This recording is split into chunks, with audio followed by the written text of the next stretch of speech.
Before the world knew her name in connection to a brutal and senseless Halloween murder, Rebekah Gay was known in her small town for something far different: her kindness, her light, and her love for life.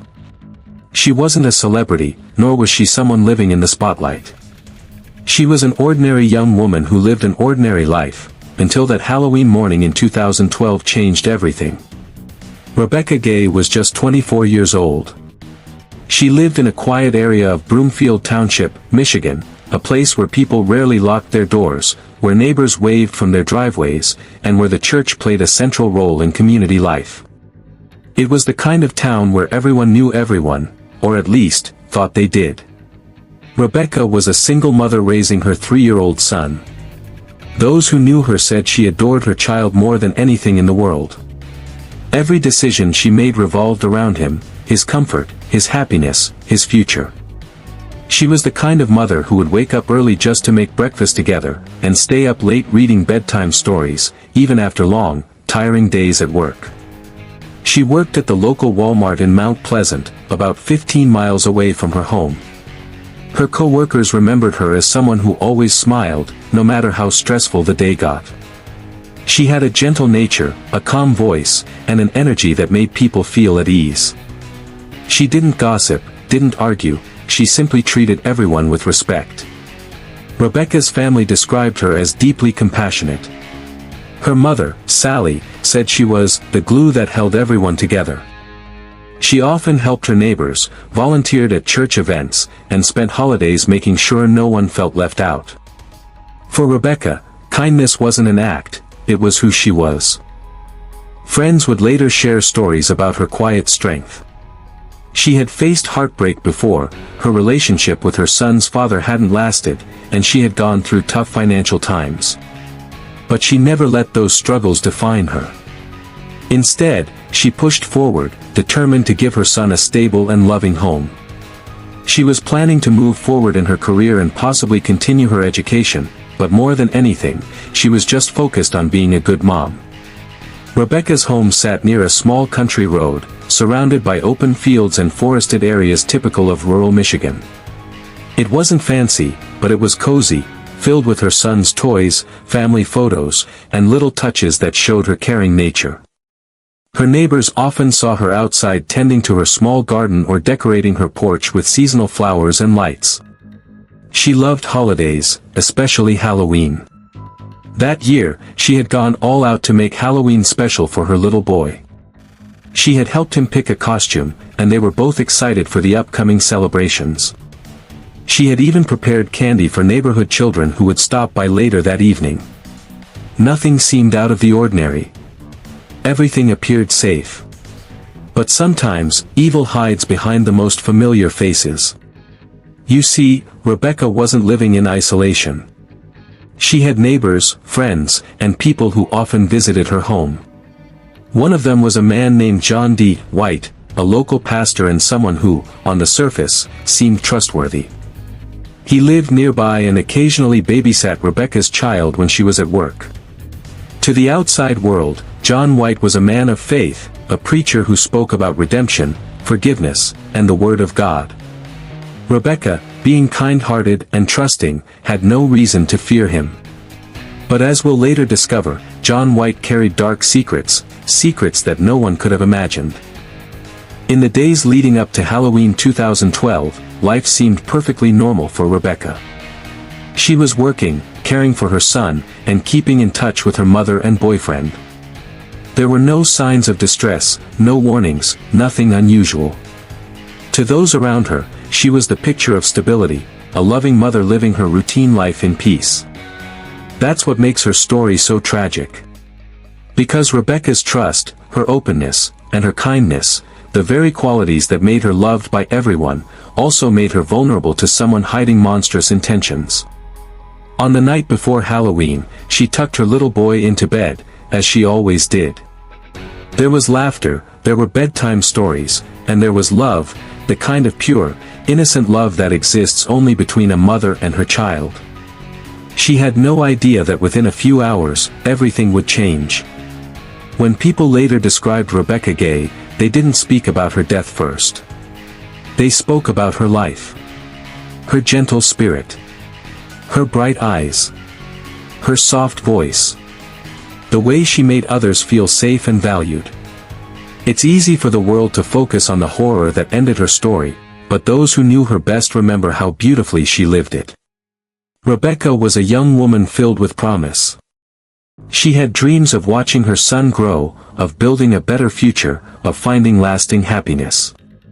But all of that was taken from her in one night, by someone she trusted, someone who wore the mask of goodness but hid something terrifying underneath.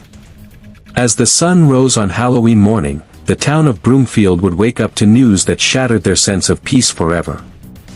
Rebekah Gay's story is not just about tragedy, it's about innocence, trust, and the dark truth that sometimes evil lives right next door. It was October 30th, 2012, the night before Halloween. In Broomfield Township, Michigan, the air was cold and crisp, with the familiar smell of fallen leaves drifting through the quiet countryside. For most families, it was a time of excitement. Costumes were ready, candy bowls were full, and children couldn't wait to celebrate. For Rebekah Gay, it was just another peaceful night at home, one spent preparing for a holiday her son adored. Her small home was decorated for the season, orange lights hanging along the porch, tiny pumpkins by the front door, and a smiling jack-o'-lantern glowing softly in the window. Inside, Rebekah's 3-year-old boy was getting ready for bed. He was excited for the next morning, for school, for trick-or-treating later that evening, and for the fun that Halloween always promised. Rebekah, as always, tucked him in with care. She read him a bedtime story, kissed him goodnight, and whispered, "I love you." Those 3 words, so routine for a mother and child, would be the last ones her son ever heard from her.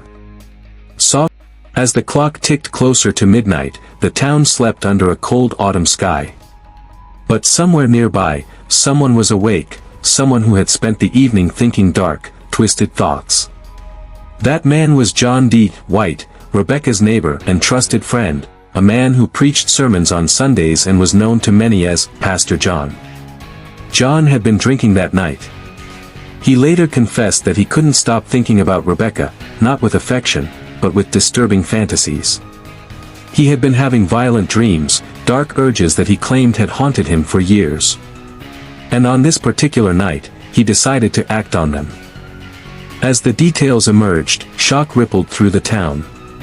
The idea that a man of God, someone who baptized their children, who performed their weddings, who prayed with them, could be capable of such evil, shattered their sense of safety. Congregation members refused to believe it at first. They thought it was a mistake, or some kind of misunderstanding. But when the police released John's criminal history, disbelief turned into horror. People began to question how he had ever been allowed to lead a church. How a man with such a violent past had been trusted so deeply. How the system had failed Rebekah, and everyone else who had believed in him. Even those who had once stood by him withdrew in shock. Neighbors who used to greet him with friendly smiles now closed their blinds when passing his house. His congregation disbanded almost overnight. The man who once spoke about forgiveness and faith was now being spoken about as a monster. The same man who had baptized children was now the face of one of the most horrifying betrayals imaginable. John D. White was no longer Pastor John.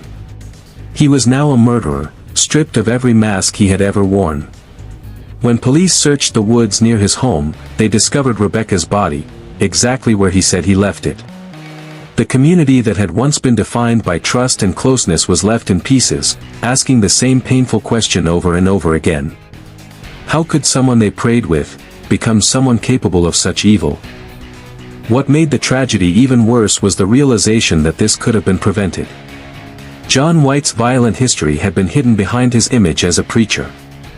He was a wolf in shepherd's clothing, and Rebekah Gay paid the ultimate price for that deception. The morning after Rebekah Gay's disappearance, her quiet community was in chaos.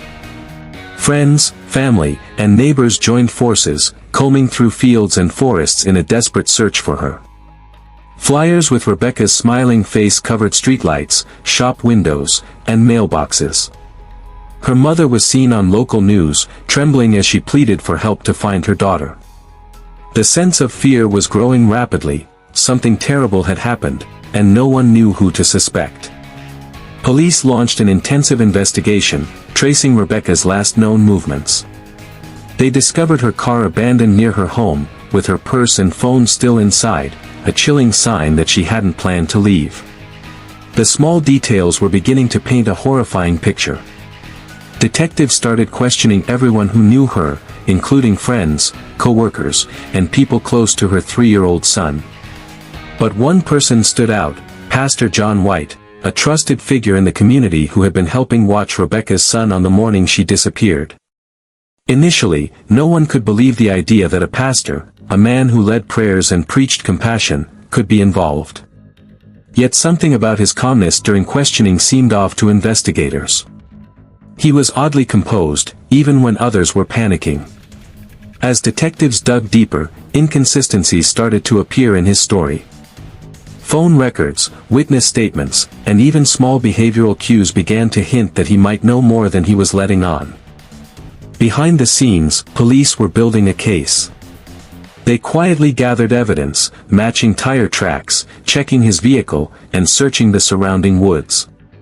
The tension in the air was thick.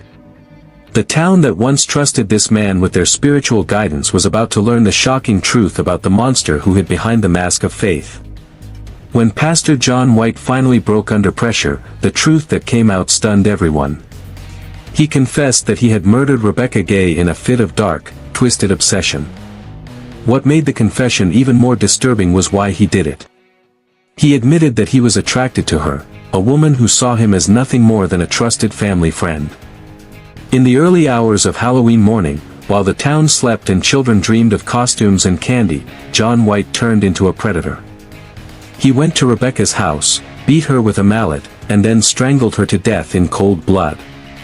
After the murder, he did something truly horrifying. He cleaned her body, dressed her, and dumped her lifeless form near a ditch, just a few miles from her home. But the worst part was that her 3-year-old son was inside the house the entire time, unaware that his mother had been brutally killed by a man he called Uncle John. When police found out the full story, many of them said it was one of the most chilling cases they had ever seen, not because of how it was done, but who had done it. John White was arrested and charged with first-degree murder. In court, he showed little emotion, even as Rebekah's family sat just a few feet away, broken and furious. The same man who once preached forgiveness and morality now stood in front of a judge as a murderer, a living reminder of how evil can hide behind the most trusted faces. As the truth spread, the community's sense of faith was shattered. Churches that had once welcomed him with open arms now removed his name from their walls. People who had once called him Pastor John could barely speak his name. And in the end, perhaps the only small piece of justice came when White took his own life in prison, leaving behind nothing but questions and pain. Rebekah's story became a dark warning, that sometimes, the monsters we fear the least are the ones standing right beside us, wearing the mask of goodness.